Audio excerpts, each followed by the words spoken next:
Ruas TV, rutin walaupun sedikit. Bismillahirrahmanirrahim. Assalamualaikum warahmatullahi wabarakatuh. Alhamdulillahilladzi arsala rasulahu bil huda wa dinil haq liyudhhirahu 'alad dini kullihi wa kafa billahi syahida. Wassalatu wassalamu ala asyrafil anbiya'i wal mursalin nabina wa habibina wa qudwatina wa ala alihi wa ashabihi wa man tabi'ahum bi ihsanin ila yaumiddin. Amma ba'd. Pemirsa channel Ruas TV rahimakumullahu jami'an.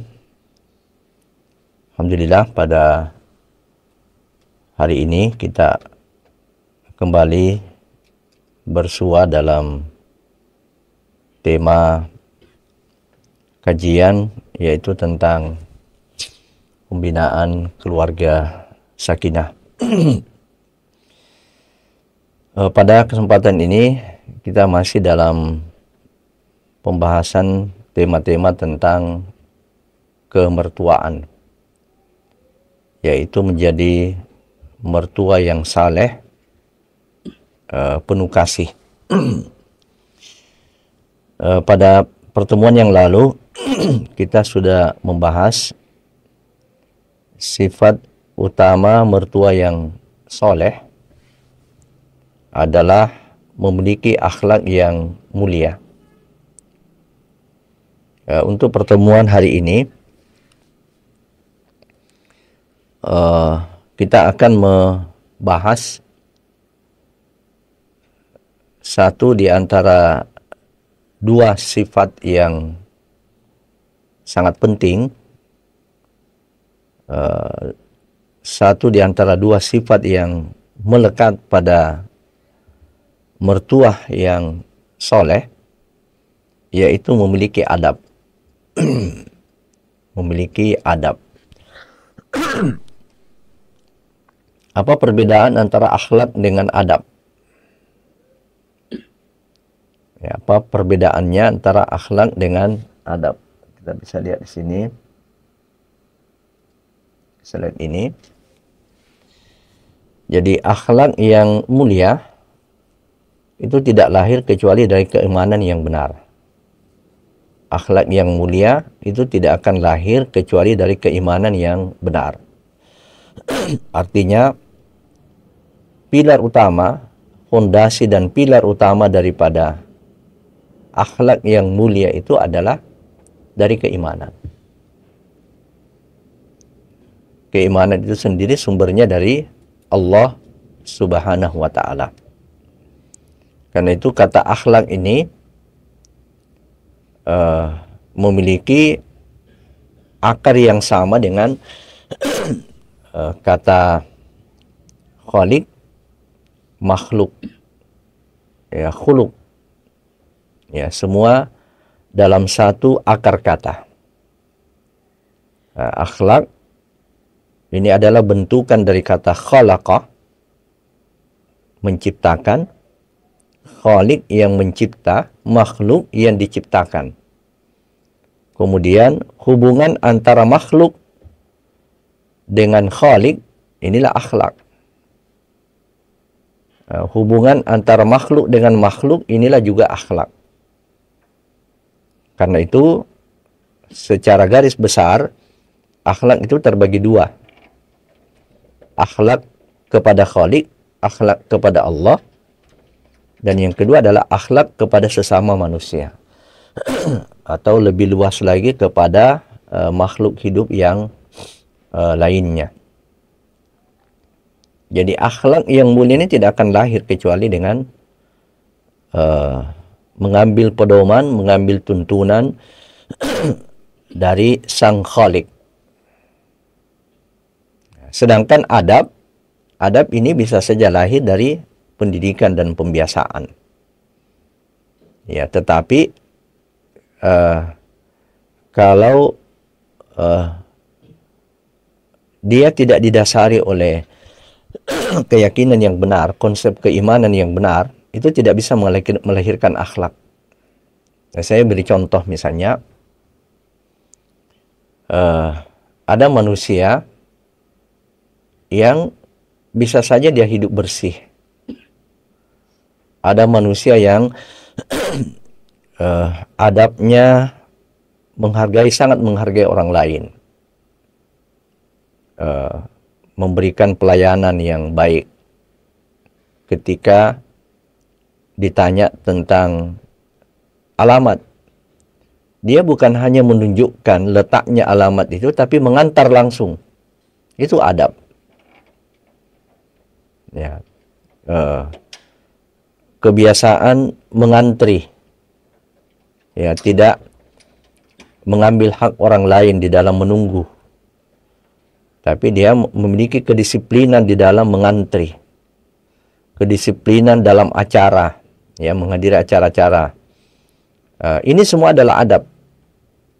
Ini semua adalah adab yang bisa didapatkan lewat pendidikan dan pembiasaan.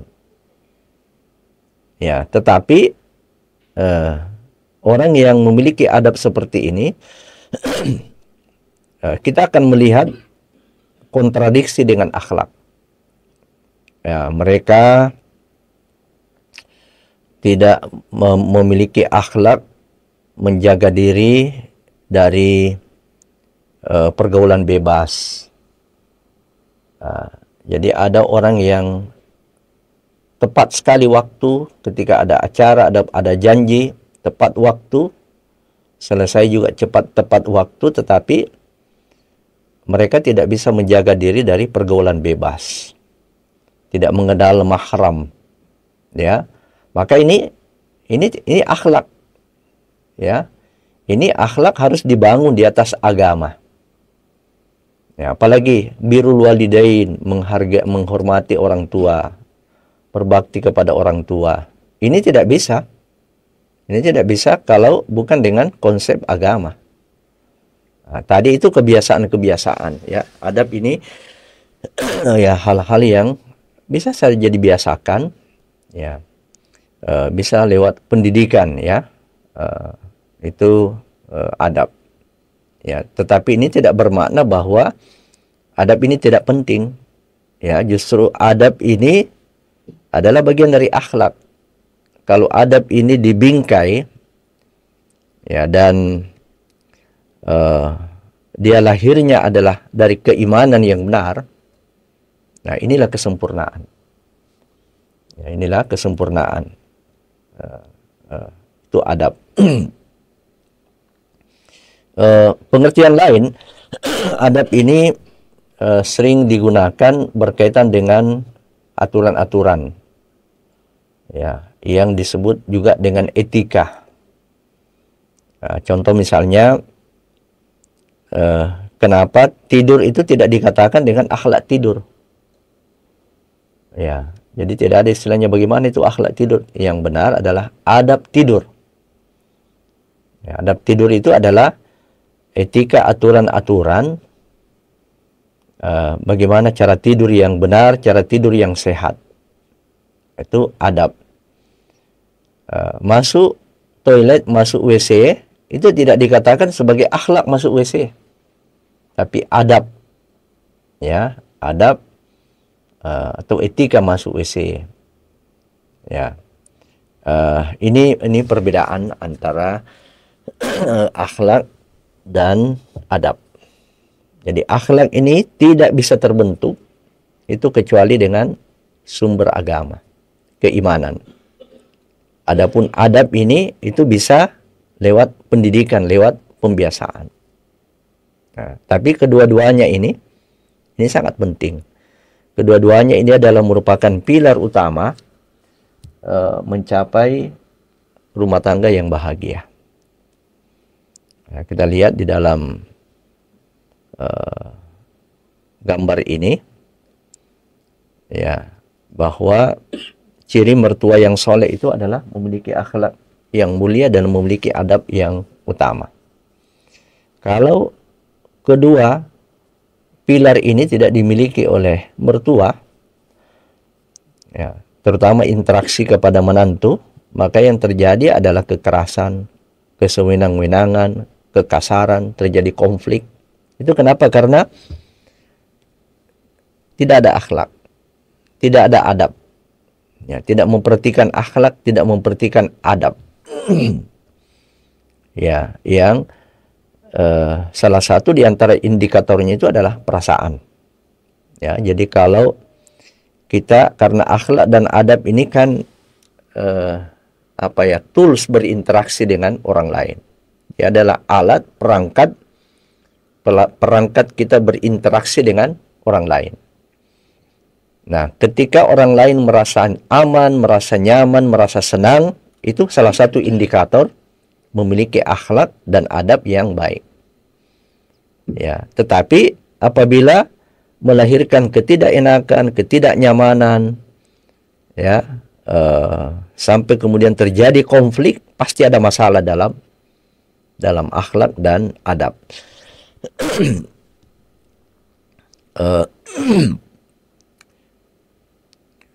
Beberapa ulama memberikan definisi singkat tentang adab.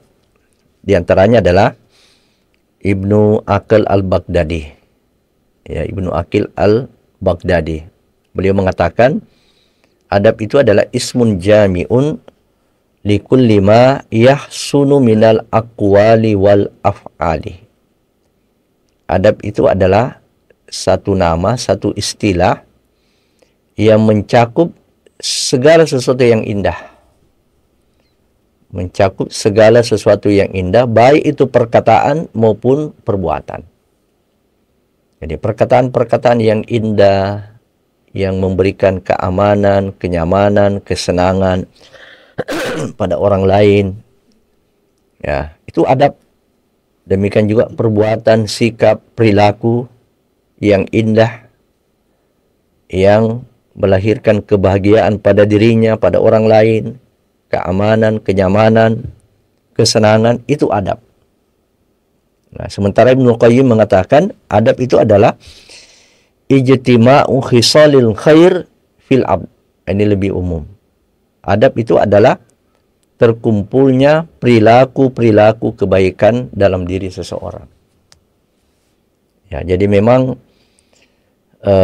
kadang membedakan akhlak dengan adab ini tipis. Ya, bedanya tipis. Ya, tetapi adab itu bagian dari akhlak. Dan akhlak ini tidak bisa dibentuk kecuali dengan keimanan. Itu tadi yang saya sebut, ada orang yang memiliki adab, memiliki etika yang sangat luar biasa, tapi tidak birrul walidain, ya, tidak menghalalkan zina, bahkan prostitusi dilegalkan. Ya, ini semua adalah konsep akhlak, ya, ketuhanan, ya, konsep ketuhanan yang salah. Ya, jadi bisa saja ada orang beradab tapi tidak berakhlak. Ya, jadi bisa saja ada orang beradab tapi tidak berakhlak. Tetapi berakhlak itu umumnya beradab. Nah, ini mudah-mudahan bisa kita bedakan. Nah, ada beberapa keutamaan adab dalam konteks keluarga ini. Mertua yang hendaknya menjadi salah satu pilar utama di dalam membentuk atau membangun kebahagiaan dalam rumah tangga. Apa keutamaannya? Adab adalah sebab utama keberkahan ilmu. Apa kaitannya ilmu di sini? Ya. Jadi bicara apapun dalam Islam itu dasarnya ilmu. Bahagia ada ilmunya. Bahagia di dunia ada ilmunya.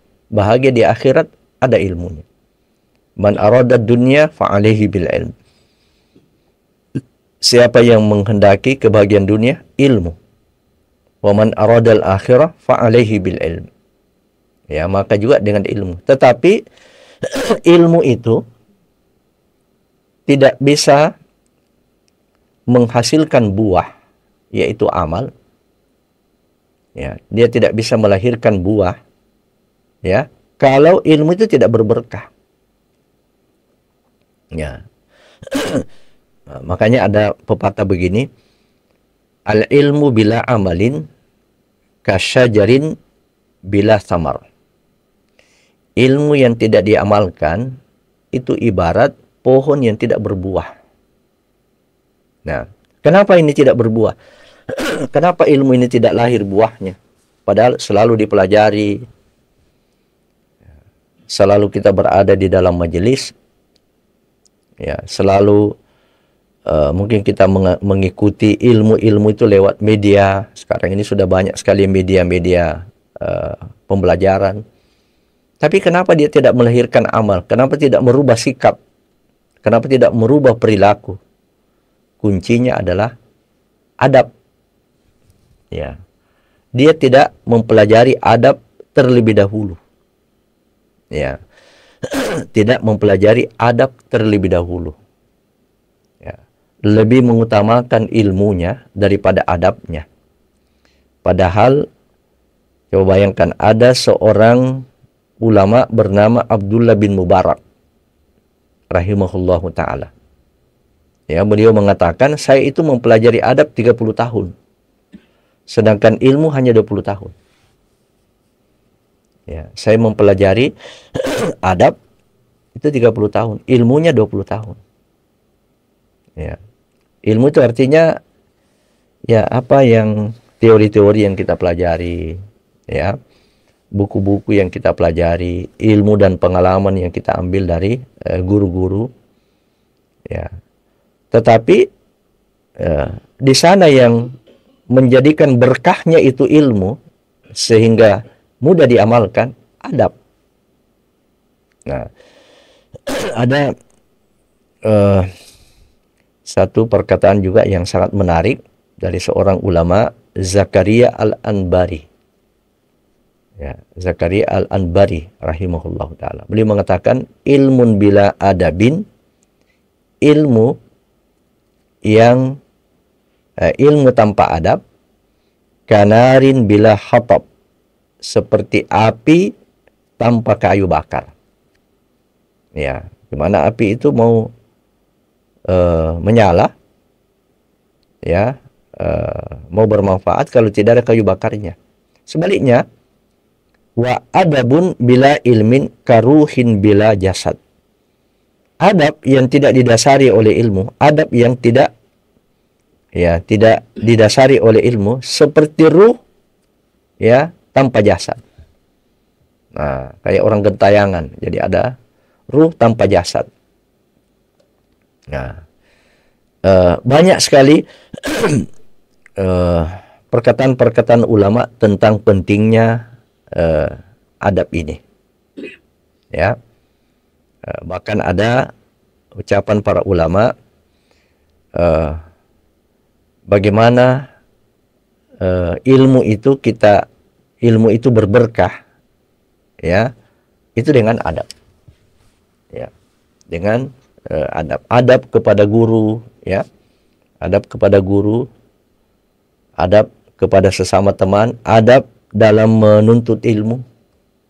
Nah, ini, ya, banyak tentu kita tidak akan urai di sini, tapi para ulama telah membuat buku, ya, karya-karya mereka yang monumental tentang bagaimana adab nah, di dalam menuntut ilmu. Nah, nilai seseorang itu ada pada adabnya. Jadi kita mau menilai seseorang itu baik atau buruk, itu lihat adabnya. Nah, dan setiap suku itu ada adab-adab yang disepakati di situ. Ya, jadi kalau kita di Bugis Makassar ada istilah mapatabe, itu bagian dari adab. Ya, klonun, ya, punten, apa semua itu bagian daripada adab. Ada ucapan tentu yang diiringi dengan sikap. Nilai seseorang itu pada adabnya. Baik buruknya seseorang, lihat adabnya. Nah, tadi apa adab itu, ya, perkataannya, perbuatannya, ya, perilakunya, ya, yang baik, ya, itulah adab. Kemudian kaitannya dengan rumah tangga, kunci kebahagiaan keluarga Rasulullah SAW itu adalah pada adab. Nah, beliau mengatakan, khairukum li ahlihi. Sebaik-baik di antara kamu adalah yang terbaik terhadap keluarganya. Kalau dia suami, yang terbaik terhadap istrinya. Punya anak terbaik terhadap anaknya. Nah, kemudian Nabi SAW mengatakan, wa ana khairukum li ahli. Dan saya ini adalah orang yang terbaik kepada keluargaku. Ya, saya ini adalah orang yang paling baik memperlakukan, ya, adab saya, akhlak saya kepada keluargaku. Nah, inilah kunci kebahagiaan rumah tangga Rasulullah. Nah, itu adab. Karenanya apabila ini hilang adab ini, nah, inilah krisis, ya, krisis rumah tangga atau rumah tangga yang berantakan. Itu berawal dari akhlak, hilangnya akhlak dan adab. Adab itu sendiri juga membahagiakan diri kita dan orang lain. Kemudian mungkin ada yang bertanya di sini. Bisa next. Kenapa mulai dari mertua?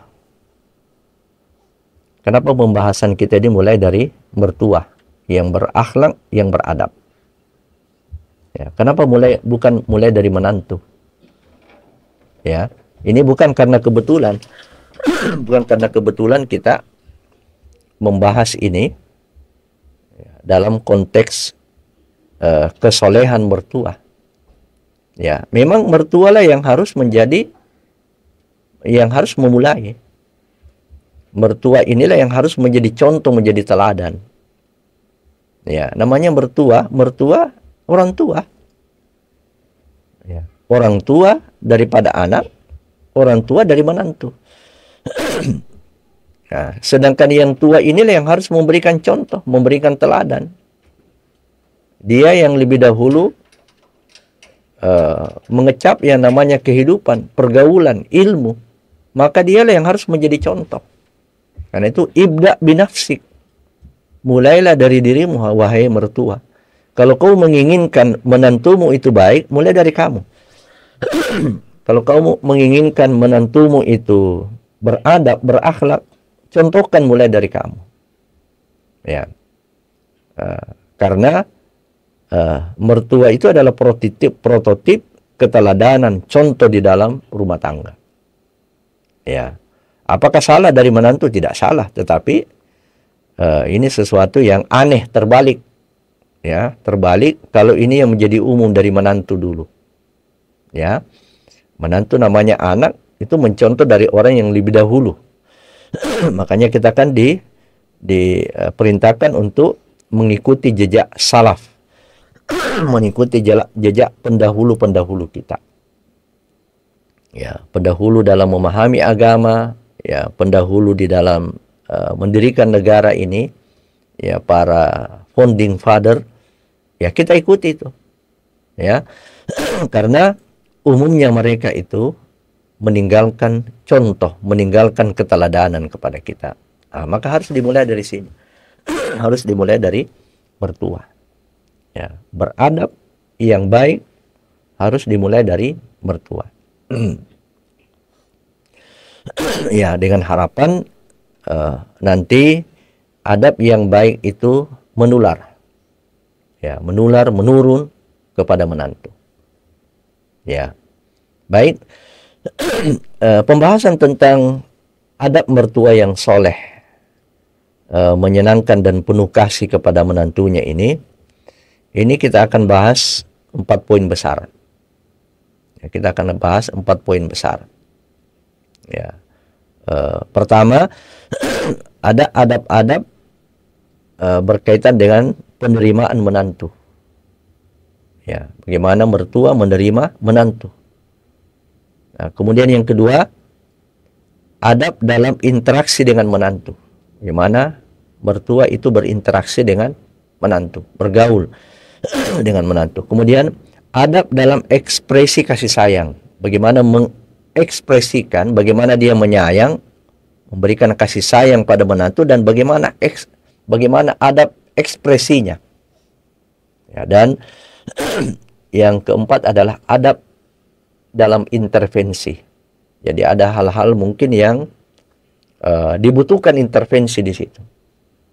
Ya, misalnya ketika terjadi konflik, terjadi kesalahpahaman. Nah, ada adabnya mertua melakukan intervensi. Ya, bukan dia menjadi mertua yang selalu intervensi. Setiap ada masalah sedikit, intervensi lagi. Setiap masalah sedikit, intervensi lagi. Ya. Ini kita akan bahas pada pertemuan hari ini dan pada pertemuan selanjutnya. Mari kita mulai dari adab dalam penerimaan menantu. Ya. Yang pertama, bagaimana adabnya menerima menantu?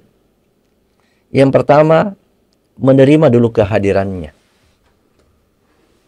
Sebab menantu ini adalah orang baru dalam keluarga. Ya, menantu ini adalah orang baru dalam keluarga. Beda dengan anak kita. Ya, anak kita ini memang anggota keluarga inti. Masuknya menantu ini, apakah menantu kita itu adalah istri daripada anak kita atau suami daripada anak kita, adabnya menerima ini adalah menerima kehadirannya. Terima dengan tulus kehadiran menantu sebagai bagian dari keluarga. Ya, sebagai anggota baru dalam keluarga. Jangan mempersoalkan kehadirannya dalam rumah tangga. Ya, mengungkit-ungkit, kok ada dia masuk di sini? Ya, kenapa bisa? Nah, ini memang mungkin bermasalah dari awal. Ya, tidak disetujui oleh pernikahan itu bukan hanya anak dengan anak. Ya, tapi pernikahan juga itu ya butuh persetujuan bersama, keridhaan bersama, sebab akan menyatukan dua keluarga besar. Ya, bukan hanya juga menyatu antara mertua dengan mertua besan, tapi mertua dengan menantu, ya, kemudian menantu juga dengan menantu. Ya, sambut dan tempatkan sebagai pribadi yang menambah kekuatan keluarga. Ya, kenalkan dengan semua anggota keluarga lainnya. Masukkan ke dalam grup-grup chatting, ajak berbincang, ajak berbicara. Jangan ada satu grup keluarga, kok dong tidak masuk ini yang menantu satu ini. Mana ini? Dicari namanya di sini, tidak ada di dalam grup. Nah, ini memberikan kesan ya tidak menerima kehadiran dia. Ya, sebagai satu keluarga besar. Kita terima. Dan semua yang terjadi di dalam konsep akidah Islam itu takdir. Itulah takdir Allah. Ya. Semua, sekali lagi saya ulangi, semua yang telah terjadi di dalam kehidupan kita ini, itulah takdirnya Allah. Dan kewajiban kita terhadap apa yang Allah takdirkan adalah berhusnudzon kepada Allah. Berhusnudzon, berprasangka baik kepada Allah, dan kita harus selalu memiliki mindset ada kebaikan. Ini adalah kebaikan. Apa yang Allah takdirkan itulah kebaikan. Ya, kalau ternyata ada di jalan itu ada solusinya. Tapi itu yang pertama dulu. Ya, yang pertama harus dibangun mindset adalah inilah takdir Allah. Ya, inilah takdir Allah yang terbaik. Saya harus jalani. Ya, jangan di awal sudah terjadi kesalahpahaman dan sebagainya. Ya, ini bagian dari adab. Ya, dan disinilah pentingnya kita menuntut ilmu. Ya, menjadi mertua yang baik mertua yang membahagiakan harus menuntut ilmu. Ada ilmunya jadi mertua, ada ilmunya jadi menantu. Ya, nanti insya Allah pada sesi-sesi berikutnya itu kita akan masuk tema-tema tentang menantu. Ini kita mulai dari mertua dulu, namanya mertua. Ya, orang yang tua ya harus menjadi contoh, menjadi teladan. Yang kedua, kaitannya dengan adab dalam penerimaan menantu ini adalah memahami dan mengerti menantu. Ya, mertua harus mengenali, memahami kepribadiannya, kondisinya, agar ini menjadi referensi, menjadi sumber bergaul, sumber berinteraksi. Ya, sebab ciri-ciri orang yang sukses bergaul, ciri-ciri orang yang sukses bergaul dan banyak temannya adalah menghindari apa yang tidak disukai orang dan melakukan apa yang disukai oleh orang. Nah, ini kan yang melahirkan keakraban. Tetapi kalau kita bergaul kepada orang lain, selalu kita memberikan sesuatu yang dia tidak sukai, selalu kita mengucapkan kata-kata, perlakuan-perlakuan yang membuat dia tidak suka, inilah yang membuat jarak. Bahkan terjadi kadang-kadang konflik. Nah, apa yang menyebabkan ini? Karena kita gagal di dalam memahami. Ya. Ada mertua yang tidak bahagia karena dia gagal memahami dan mengerti menantunya. Ya. Ada menantu yang gagal membahagiakan mertua karena dia tidak mengenali juga mertuanya. Nah, jadi di sini pentingnya memahami dan mengenali lebih dekat menantu itu. Ya. Karena dia sudah masuk sebagai anggota keluarga, maka dia seperti anak kita. Ya, seperti anak kita sendiri, kita harus pahami lebih dekat. Kita harus tahu apa yang dia senangi, apa yang dia tidak senangi. Ya. Bersamai agar lebih dekat, melibatkan mereka dalam event-event keluarga. Ya, ketika dilibatkan dalam event-event keluarga itu, disitulah kita mengenali lebih dekat. Ya, tentu tidak ada manusia yang sempurna. Ya, tidak ada manusia yang sempurna. Al-insanu mahallul khata'i wan nisyan. Manusia adalah tempat lupa dan salah. Yang ada kekurangan, ya kita jadikan sebagai referensi. Ya, kita jadikan sebagai bahan bergaul. Ini harus diperbaiki. Memperbaikinya itu ada metode, ada cara, ada waktu, ya, ada tempat. Tidak semua waktu dan tempat kita merubah, kita memperbaiki. Ada kadang-kadang kekurangan yang itu kita biarkan, ya, kekurangan yang mungkin kita biarkan tidak terlalu prinsip.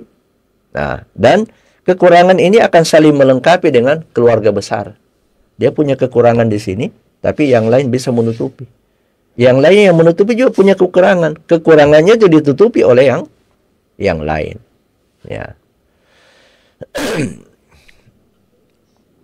Yang ketiga, bagaimana adab dalam menerima menantu?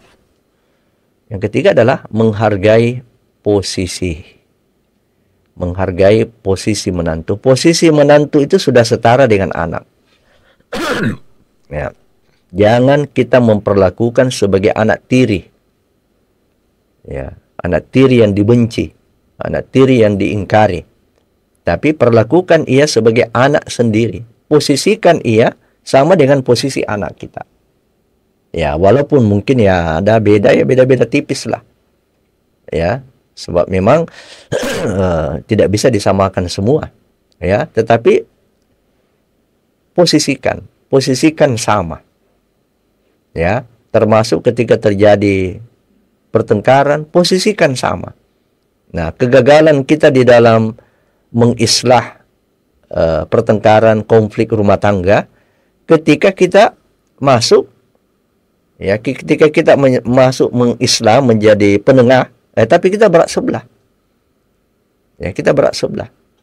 Ya, kita tidak memposisikan sama. Ya, kita masuk, ya, kita lebih berat kepada anak kita sendiri. Ya, makanya kacau itu pertandingan, ya, kalau wasitnya berat sebelah. Ya, ini setiap ini sedikit kartu kuning, setiap ini kartu merah. Ya, akhirnya sudah, ya, jangankan kalau dalam pertandingan sepak bola jangankan 8 orang, 1 orang saja keluar itu sudah drop itu kekuatan itu. Ya. Jadi dari 11 1 orang saja di kartu merahkan itu sudah luar biasa. Apalagi kalau dikasih 3 kartu merah. Ya, sudah akan kebobolan terus. Begitu yang terjadi kalau kita tidak menjadi penengah. Kita tidak memposisikan, ya, menantu ini setara dengan anak kita. Nah, kadang ada mertua menunjukkan sikap tidak menghargai menantu. Sikap tidak menghargainya ini dinampakkan di depan teman-temannya, dinampakkan di depan keluarga besar. Yang sesungguhnya perbuatan seperti ini juga akan mencoreng mukanya sendiri. Ya, karena menantu itu kan suaminya anak kita. Menantu itu kan istrinya anak kita. Dia adalah bagian daripada keluarga kita. Aibnya, aib kita juga. Nah, maka ini ada satu etika yang harus dipegang, satu adab yang harus dipegangi. Jangan wala talmizu anfusakum. Jangan kamu mencela dirimu sendiri. Apa itu mencela dirimu sendiri? Kita menceritakan aib-aib kita pada orang lain. Ya, di antara aib kita itu ada keluarga. Aib dia satu kesatuan. Ya, dia satu kesatuan. Ketika sudah masuk di dalam anggota keluarga kita, itu menjadi satu kesatuan. Baiknya dia adalah baiknya kita. Ya, keburukan aib dia adalah aib kita semua. Nah, yang keempat, yang terakhir pada adab dalam penerimaan menantu ini adalah tidak membandingkan. Jangan membanding-bandingkan anak Anda dengan yang lain. Jangan membanding-bandingkan, ya, anak kita dengan menantu, membanding-bandingkan menantu kita dengan menantu yang lain. Ya, karena memang setiap anak yang lahir di dunia ini beda-beda. Ya, setiap manusia yang diciptakan oleh Allah pasti beda. Coba bayangkan kalau semua orang sama, semua jadi kameramen. Ya, tidak ada yang jadi apa misalnya, ya, mencari dana. Ya, tidak ada yang mencari dana. Bagaimana mau digaji kameramen? Ya, semua jadi kameramen, semua jadi tukang bentor, ya, semua jadi pegawai. Siapa yang mau menjual di pasar? Ya, semua di kantor, ya, tidak ada di pasar. Semua mau jadi pegawai, tidak ada yang di pasar. Ya, jadi hikmah Allah menciptakan ini berbeda-beda, itu saling menguatkan, saling memenuhi kebutuhan kita. Ya, begitu juga di dalam keluarga. Kalau sama semua, ya, kalau sama semua dalam keluarga, itu kelemahan sebenarnya. Kalau semua sama itu kelemahan. Justru kekayaan, kekuatan itu kalau beda-beda. Ya, membandingkan ini bisa terjadi dalam berbagai dimensi-dimensi.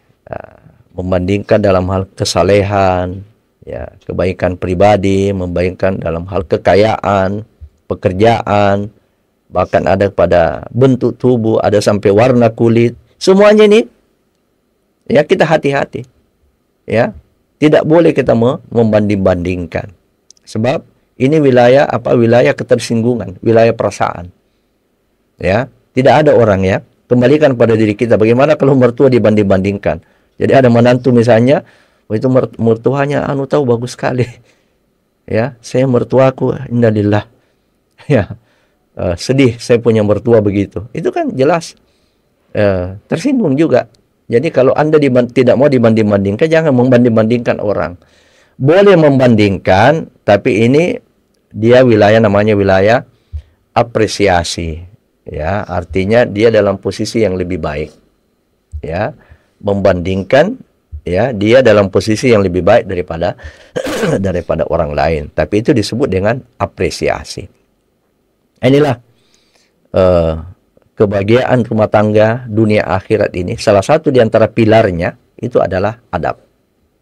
Nah, karena itu mari kita pelajari ini adab-adab ini, ya. Dan adab-adab menjadi mertua ini tidak hanya menjadi teori, tidak hanya menjadi konsep, ya, tapi dia juga bisa melahirkan buah, dan itulah berkah daripada ilmu. Apa itu buahnya? Kita amalkan. Dia menjadi satu sikap yang inherent, ya, yang menyatu dengan diri kita, sehingga selain membahagiakan diri kita, juga membahagiakan orang lain. Ya, beruntunglah orang yang selalu berpikir membahagiakan orang lain. Khairukum anfa'uhum linnas. Sebaik-baik manusia adalah manusia yang selalu berpikir bagaimana berbuat baik kepada orang lain. Termasuk diantaranya adalah membahagiakan orang lain. Demikian, semoga Allah Subhanahu wa Ta'ala memberkahi majelis kita pada hari ini. Kita semua dijadikan sebagai orang-orang yang soleh, dijadikan sebagai mertua-mertua yang soleh, soleha, dan juga sebagai menantu yang soleh dan soleha. Insya Allah pembahasan tentang adab-adab mertua yang soleh ini kita akan lanjutkan pada sesi berikutnya. Subhanakallahumma bihamdik, asyhadu an la ilaha illa anta, astaghfiruka wa atubu ilaik. Wassalamualaikum warahmatullahi wabarakatuh.